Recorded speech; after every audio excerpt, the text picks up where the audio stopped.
All right, hi guys, it's Walt from VidFuse, and this is a very special interview, and I use the word interview lightly.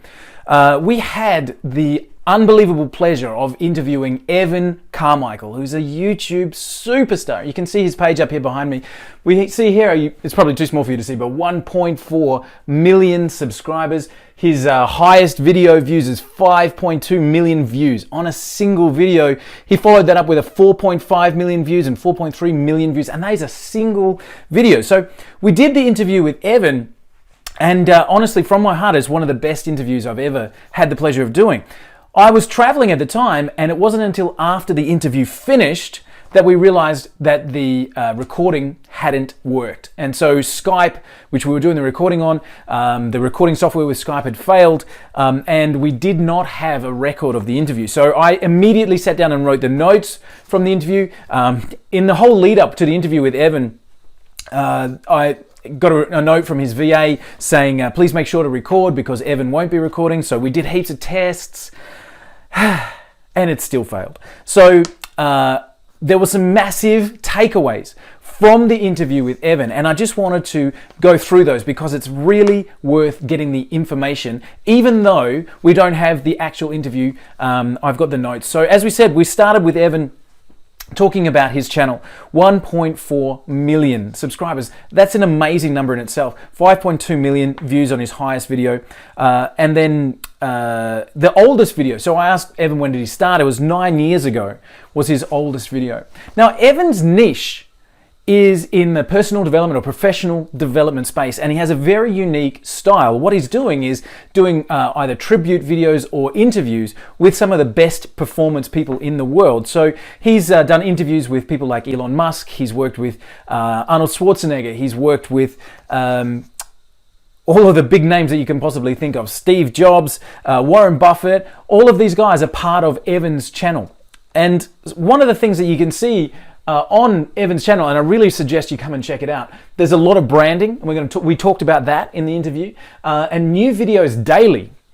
I said to Evan, that's a big commitment to make, new videos daily. And actually, when you look at it, when I actually did the interview, his most recent video was only 1 hour old and already had 3,500 views. But then you follow that up. There was a video 8 hours before that. You follow that up again and say 13 hours before that, and 1 day ago, already up to 10,000 views on the video that was a day ago.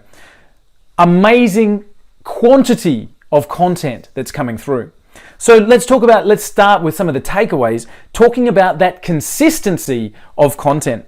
So one of the things that Evan said was the consistency of delivering really helps YouTube sending traffic to Evan's channel. So what does that mean? It means that if you get a consistent pattern of material being developed, YouTube and the algorithm that drives the free traffic that's coming from YouTube recognizes the consistency, recognizes the lengths of the video, and sends you more traffic, which is huge. We talked about optimization a little bit. I'll go into that in a second. But the consistency of the videos. So again, I'm trying to echo Evan's voice, and Evan, if you get a chance to watch this, thank you so much for the time again. But Evan talked about the fact that he loves what he does, and he would love to be doing 10 times more content. But of course, he didn't start off that way, and so he started off with his first video was a tribute, a case study, an autobiography, or biography, sorry, of Walt Disney's story. That was 9 years ago. And because Evan was passionate about performing better, he wanted to study the people who have done the best in the world. He started with Walt Disney and then started doing more and more content. But talking about consistency, it wasn't always a video a day. And in fact, he's built up to that. So we started when it was just him. He started on his own, and he was doing a video every now and again. And as he got more developed, his early videos weren't branded. He wasn't building his own image. And that's one of the things he talked about was when you're starting to do this, really start with the brand that you're trying to create in mind from the very first time that you stand in front of the camera, or the very first time you do a video. So start with the branding. As he got the branding and the kind of the idea more centered about what he was doing, he started doing more consistent content. He went up to a couple of times a month, then he went to once a week. Once he had done about 100 videos, he was still on his own.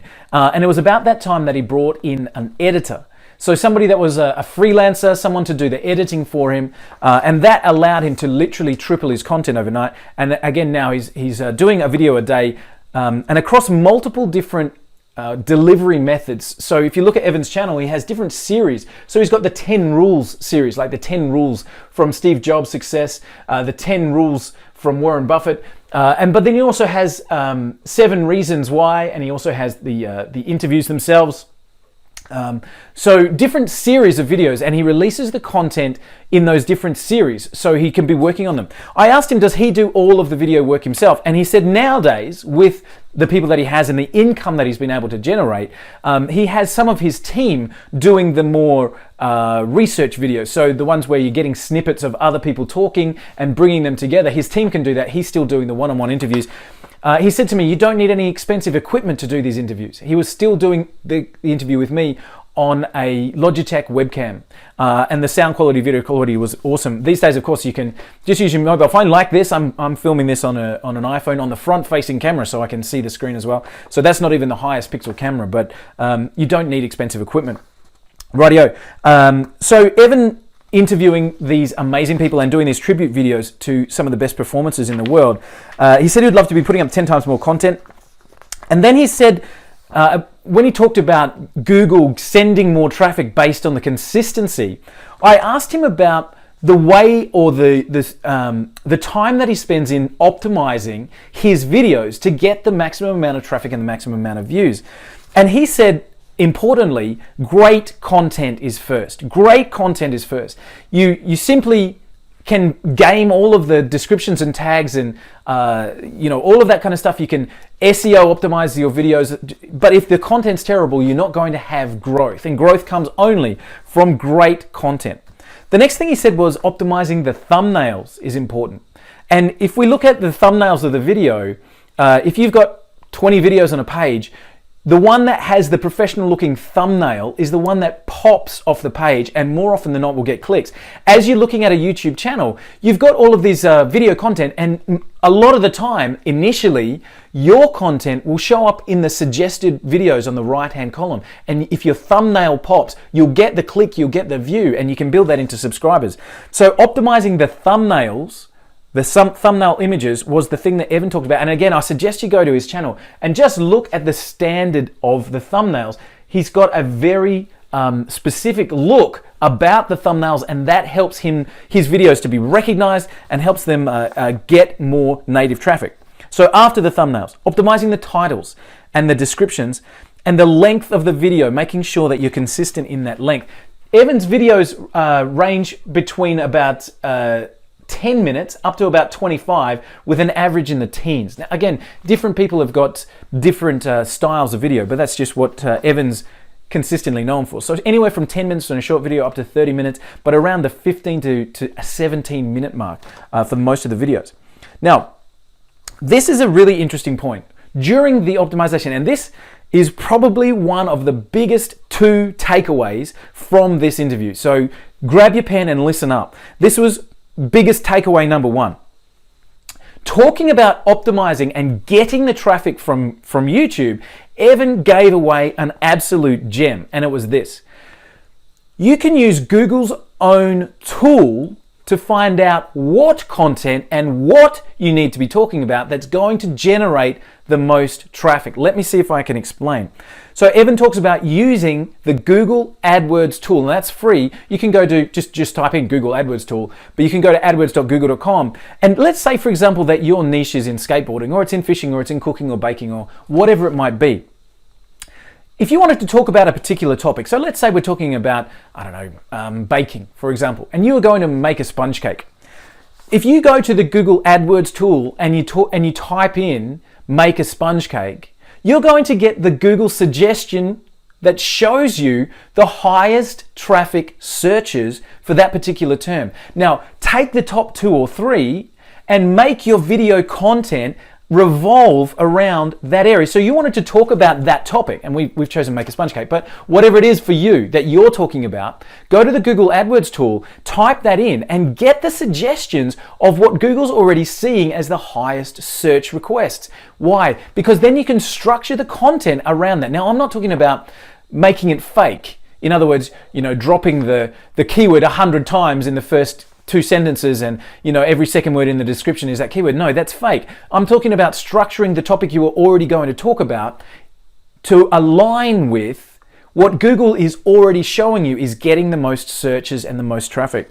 That's a massive takeaway because there's millions of hours of video going up onto YouTube every single minute. And if you've got the advantage over the other 99%, then you're going to get the bigger chunk of views, right? So use Google's own tool to go and research how you should structure your video. So talk about, one of the first things Chris Bloor talks about in his YouTube series is say the words at the start of the video, this video is about keyword. So in my example, it would be, this video is about how to bake a sponge cake, because Google's own subtitle engine will pick up your wording and be able to optimize for that as well. But use Google's AdWords tool. That was one of Evan's biggest tips. Okay, so talking about monetizing, and we're getting to the second biggest tip, which is one of the massive takeaways for me as well. Monetizing. Now, Evan said one of the most important things to do is to make sure you own the list. Now, owning the list is something that I've been aware of for a long time, but thinking about it from a YouTube and a list point of view. Evan, as I mentioned, has 1.4 million subscribers as of the time of this recording, probably more by the time you're watching it. So every time Evan uploads a video, 1.4 million people get that email from Google to say that there's a new video. Amazing kind of reach. But then being able to continually reach those people, you need to be able to have a different way of connecting with them. And building a tribe is the way to start. But Evan talked about owning the list by simply making sure that they've got a way to opt in with you. So you can see, for example, subscribe to the Daily Believe. And Evan talks about self-belief. Believe is his whole thing, that you can do it, that the world needs you to be able to do it. But there's other ways that you can subscribe to Evan as well. And as you're watching some of Evan's videos, he offers free downloads, free courses, free information, and you go to a site, you put your email address in, and you're literally building your list, owning the list. Now, give them something that they can opt into.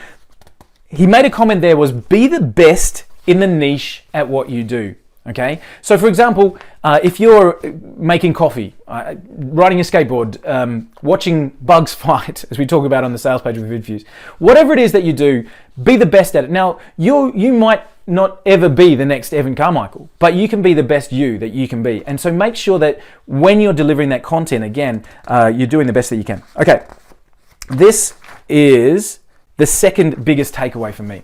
And this is the one that I've talked a lot about. So we're talking about monetization, and one of YouTube's rules for people that are working with YouTube is that they're not allowed to disclose how much they earn, which is fair enough. It gets their terms and they can get their accounts shut down. But really, really interesting, and I want to see if I can give you this message from the best of my ability. So Evan Carmichael has built a tribe of followers who are all interested in getting better at what they do. Typically, these are entrepreneurs, these are self-starters, these are go-getters. These are people that really want to succeed. They follow Evan because Evan's talking about setting goals and talking about achieving more out of your life. He's interviewing people who are at the top of their game with that same message, belief in yourself, belief that you can do it, and getting out there. So this is the kind of following that Evan has built with his videos, okay? Now, here's where the amazing fact comes. He's got over 1.4 million subscribers. Seeing that, a Fortune 500 company, which is Sage in the UK, approached Evan and has done a contract with him, paying him, Fortune 500, paying him for a 5-minute spot on his show once a week. Now that is amazing. What it shows to me is that influencer marketing is the single best form of making money that you can possibly ever wish for. If you're making the content, and all of our interviews have been about creating your channel and how to do it and the type of content to create and all of the kind of things that we've talked about in all of the interviews, with the sole purpose of building your following. Doing that then flows through to the money coming to you. When a Fortune 500 company approaches you, because you've got the viewers, you've got the target audience that they are trying to reach, they're throwing money at you for product placements, for interviews, for endorsements, for advertising, in ways that you can't possibly imagine. And this kind of money used to flow to the TV networks. But nowadays, because people are much more decisive in the choices of the content that they watch, they will be watching the people who are talking their language. If they want to listen to fishing, they watch YouTube channels about fishing, about motorbikes, about skateboarding, about gardening, about whatever it might be. When you build the following into that niche, the advertisers flock to you because you have the eyeballs that they are trying to reach. When Evan put together a contract with a Fortune 500 company, because he had the viewers, that was a massive, massive takeaway for me. As a side note, I asked Evan, because I'm very much into the personal development, professional development, goal setting, etc. And I asked Evan, just as a side note, I said, getting away from the YouTube channel, how has the ability to interview these superstars affected you? And he said it was an interesting question. And he used that example of the Sage contract. He said when he set up this contract, his father, who's a very humble man, had said to him, how do you feel about being, sharing a room with the CEO of a Fortune 500 company and being treated as an equal? And Evan said the fact that he's been able to interview all these great people and create this belief and this mindset in himself, his father's question was very apt, because he said, you know what? I felt like it was the right thing. I was there and I deserved to be there. So tapping into that personal development and that professional development, getting yourself better and better all the time, has helped Evan put himself into the stage and into the level playing field of a CEO of a Fortune 500 company. So, a few other notes from Evan's interview, and again, it was one of the best. Please make sure you go to Evan Carmichael's channel, check him out, look at the content he's producing, look at the consistency, and look at all the different things that we've talked about from these notes. I asked Evan, of course, as we do in all of our interviews, how does he deal with comments? How does he deal with haters? All right. And how does he deal with the pure volume of comments that are coming through? Like some of our other interviewees, Evan said when he started, of course, it was him responding. So he was able to interact and respond. But one of the things he said was respond to every comment. Respond to every comment. That's what you're there for. I've seen, and I'm sure you have too, where Hollywood superstars get so big that they, no cameras, no interviews, I don't want to talk to people, and forgetting the fact that it's the fans and the people watching that make them famous as they are. So Evan's note that to respond to every comment is apt. Of course, now he's getting 20, 30,000 comments every time a new video goes up. Impossible for him to do that personally, although he still does quite a lot. But now he has people in his team that are doing that. So you can get to there as well once you reach the level. One of the things that was interesting was how Evan deals with haters. And he deals with haters personally. So none of his team will respond to the haters' comments.